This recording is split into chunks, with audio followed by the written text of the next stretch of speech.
하나님 나라 백성인 하백 여러분, 하백의 성경 아카데미에 오신 것을 환영합니다. 이 시간은 신약을 읽다 26강 시간입니다. 함께 나눌 주제는 메시아 시대 제2부입니다. 하나님 나라에 대한 예수님의 가르침의 반대가 거세지다. 예수님은 공생의 사역 동안 과감한 주장을 많이 펼치십니다. 하나님 나라가 가까이 왔다. 예수님은 약속된 메시아 왕이십니다.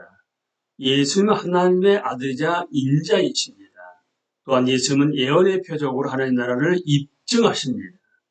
예수님은 비유로 하나님 나라를 선포하십니다. 예수님은 자신의 말을 듣는 사람들에게 회개하고 자신을 믿으라고 촉구하십니다. 엄청난 군중이 예수님에게 나왔고 심지어 주변국에서도 예수님을 보러 왔습니다. 하지만 예수님에 대한 반대도 커져만 갑니다.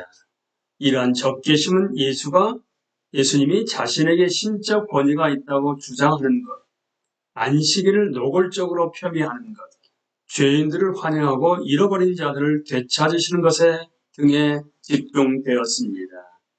우리는 차례대로 이를 살펴볼 것입니다. 예수님의 권위, 오직 하나님 외에 누가 능히 죄를 사하겠느냐. 복음서 저자들은 예수님께서 하나님의 권위로 가르치시며 행하셨음을 강조합니다. 예수님의 가르치는 권세는 듣는 자들을 놀라게 만들었습니다. 높은 지위에 있는 군인들도 예수님께서 발휘하시는 탁월한 권위를 인식했습니다. 그분의 제자들은 바다와 파도도 예수님께 순종하는 것을 보고 놀랐습니다. 그리고 예수님의 신적 권위는 죄를 용서하시는 권위에서 궁극적으로 표출됩니다. 한 번은 사람들이 중풍에 걸려 침대에 누운 자를 예수님께 데려옵니다. 예수님은 그들의 믿음을 보고 중풍병자에게 말씀하십니다.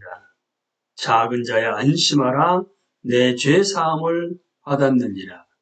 종교 지도자들은 이 말을 신성모독으로 여겼습니다. 왜냐하면 그들은 자기들끼리 이렇게 생각했기 때문입니다.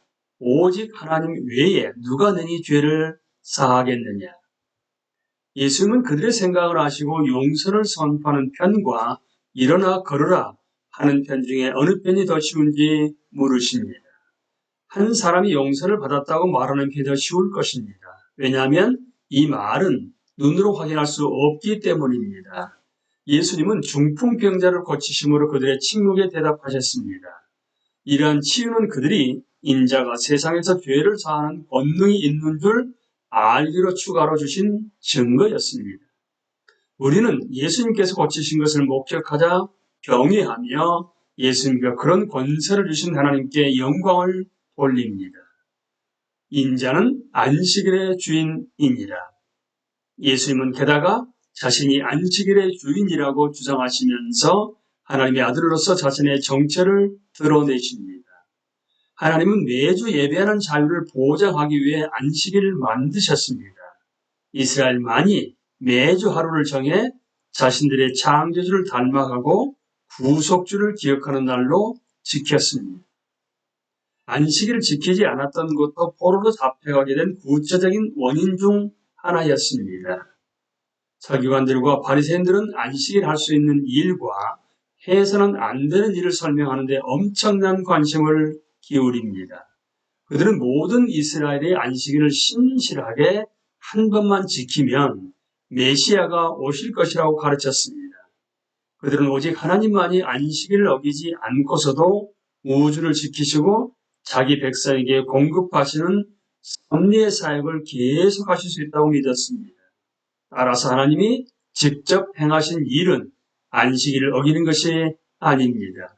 왜냐하면 전 우주가 하나님의 지배 아래에 있기 때문입니다.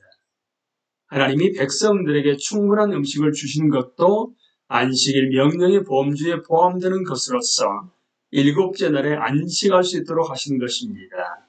예수님께서 안식일에 일하시면서 적대감이 더욱 크게 일어나는데, 왜냐하면 예수님께서 행하신 일들을 보면 하나님이 직접 행하신 일과 같기 때문입니다. 예수님은 안식일에 제자들에게 음식을 주십니다. 사람들이 힐난하자 예수님은 대놓고 선언하십니다. 인자는 안식일의 주인이니라. 예수님은 심지어 안식일의 병도 고치시고 자신에게는 그렇게 행할 수 있는 신적 권위가 있음을 확언하십니다. 예수님께서 안식일에 행하신 일은 예수님이 하나님과 동등하신 분임을 드러냅니다. 예수님께서 죄인들을 반기치고 잃어버린 자들을 되찾으십니다. 예수님의 공생의 사역은 버려진 자들과 죄인들을 반기는 것이었습니다. 예수님은 죄를 미워하지만 죄인은 사랑하는 신적인 능력을 보여주십니다. 자신에게 용서가 필요하다는 사실을 아는 사람들은 예수님에게 끌렸습니다. 예수님은 세리들과 창녀들 그리고 자신을 의롭다 여기는 사람들과 남의 이목을 의식하는 자들에게도 죄의 용서를 선포하셨습니다.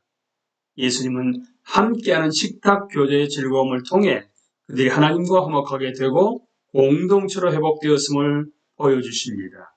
예수님은 계속해서 먹기를 탐하고 포도주를 즐기는 사람이요 세리와 죄인의 친구라는 비난을 받습니다. 왜 세리들 및 죄인들과 식사를 하시냐는 질문을 받고 예수님은 이렇게 답하십니다. 건강한 자에게는 의사가 쓸데없고 병든 자에게라야 쓸데있느니라. 너희는 가서 내가 긍휼을 원하고 제사를 원하지 아니하노라 하는 뜻이 무엇인지 배우라. 나는 의인을 부르러 온 것이 아니요 죄인을 부르러 왔노라. 예수님은 하나님 나라가 임하셨음을 더 굳건히 보여주시려고 메시아가 베푸는 잔치의 심상을 불러오십니다. 종교 지도자들은 예수님의 행동을 보고 불만을 품었고 불평했으며 적개심이 높아졌습니다. 이에 대한 응답으로 예수님은 잃어버린 자들을 회복할 때 자신이 기뻐하시며 이를 축하하는 자리에 참여하라고 다른 사람들을 부르신다는 것을 보여주시기 위해 세 편의 비유를 들려주십니다. 세 개의 비유 모두 동일한 줄거리로 진행되며 마지막에 사람들을 불러 모아 잔치를 여는 것도 같습니다. 그중 세 번째이자 가장 극적인 비유는 아마도 탕자의 비유일 것입니다. 첫 번째 비유는 100마리의 양 중 한 마리 양을 잃어버린 목자를 그립니다. 무언가 가치 있는 것을 잃어버린 후에 그것을 찾기 위해 희생을 감내하는 탐색이 시작됩니다. 목자는 잃어버린 양을 찾을 때까지 돌아다닙니다. 그리고 그 양을 어깨에 얹고 집으로 돌아옵니다. 마지막에는 다 같이 축하하기 위해 사람들을 불러 모으고 외칩니다. 나와 함께 즐기자. 나의 잃은 양을 찾아 내었노라. 두 번째 비유에서는 잃어버린 것의 가치가 증가합니다. 한 여인이 동전 10개 중 하나를 잃어버린 것입니다. 동전은 촌생활에서는 매우 드문 것이었습니다. 게다가 금액을 볼 때 아마도 지참금이나 평생 모은 돈에 해당할 것입니다. 다시 한번 무언가 가치 있는 것을 잃어버린 후에 그것을 찾기 위해 희생을 감내하는 탐색 과정이 시작됩니다. 그 여인은 불을 밝히고 집을 쓸고 동전을 찾을 때까지 집을 뒤집니다.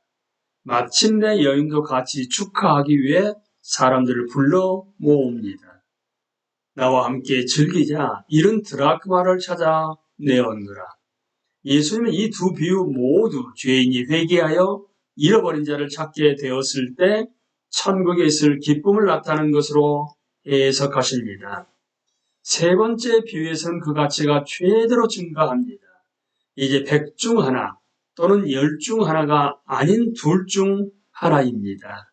한 마리의 양 또는 동전 한 개가 아니라 자녀를 잃어버린 것입니다. 예수님은 어떻게 하다가 양이나 동전을 잃어버렸는지는 설명하지 않으셨습니다. 하지만 자녀를 잃어버린 것은 설명이 필요합니다. 한 남자에게 두 아들이 있었습니다. 그런데 작은 아들이 아버지가 아직 살아계신데도 자기 몫의 재산을 요구하고 나섭니다. 그러한 요구는 아버지가 돌아가시기를 바라는 것으로 비칠 수도 있는 것으로서 아버지에 대한 모욕이었습니다. 예수님 당시에 이러한 요구를 뒷받침하는 법률상 규정은 없었습니다. 작은 아들은 자신의 재산을 재빨리 현금으로 바꾸는데 이렇게 하여 더욱 심하게 아버지를 모욕합니다.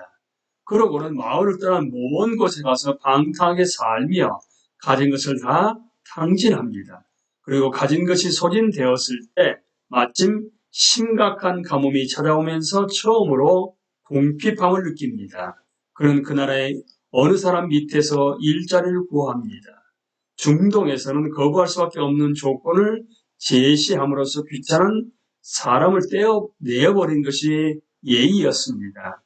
그래서 그 사람은 아들에게 돼지 먹이는 일을 제안합니다.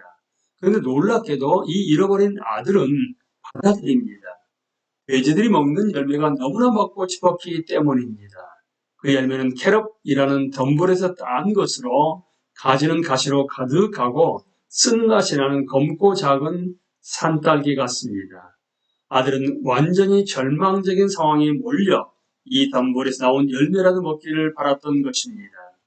그리고 그렇게 죽음에 가까워지자 목숨을 부지할 수 있는 한 가지 계획을 떠올립니다.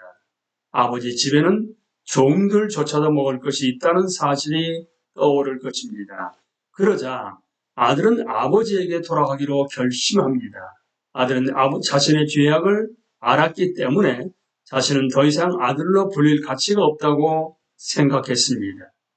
그저 목숨을 연매하기 위해서 종의 신분이라도 구하려는 것이었습니다. 이제 장면은 아버지에게로 바뀝니다. 아버지의 눈은 한 번도 멈추지 않고 잃어버린 아들을 찾아 지평선 너머를 살핍니다. 아버지의 사랑은 구약의 하나님을 떠오르게 합니다. 그 하나님은 끊임없이 제멋대로 구는 아들 이스라엘을 따라다니십니다. 아직 저 멀리 보이는 아들을 처음으로 발견한 사람은 바로 아버지였습니다. 아버지의 마음은 동정심으로 통합니다. 그래서 지위가 있는 사람이라면 절대로 하지 않을 일을 합니다. 바로 달리는 것입니다. 죄악된 아들이 준 모욕과 수치를 감내하며 아버지는 아들을 얼싸안고 입을 맞춥니다. 아들은 우물쭈물 준비했던 말을 꺼냅니다.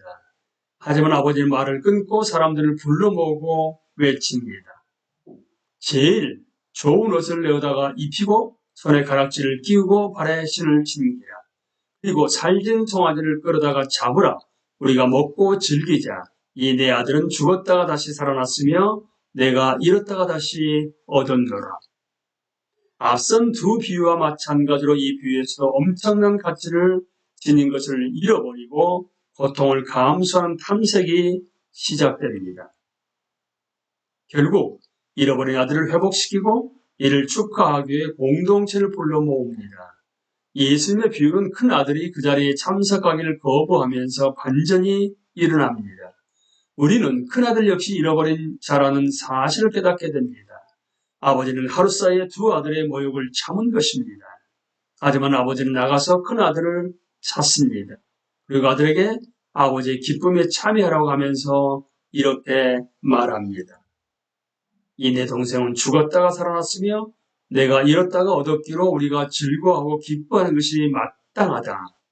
예수님은 어떤 분으로 나타나시는가? 잃어버린 자들을 찾아 구원하기 위해 오시는 분이십니다. 그 반응으로 우리에게 요구되는 것은 무엇인가? 우리는 예수님과 함께 기뻐해야 합니다. 우리가 가장 크게 기뻐하고 또한 가정과 교회에서 가장 축하해야 할 일은 반드시 잃어버린 자를 되찾는 것이 되어야 합니다. 우리는 이 시간에 하나님 나라에 대한 예수님의 가르침의 반대가 거세 지다에서 함께 나누었습니다. 강의를 마치겠습니다. 감사합니다.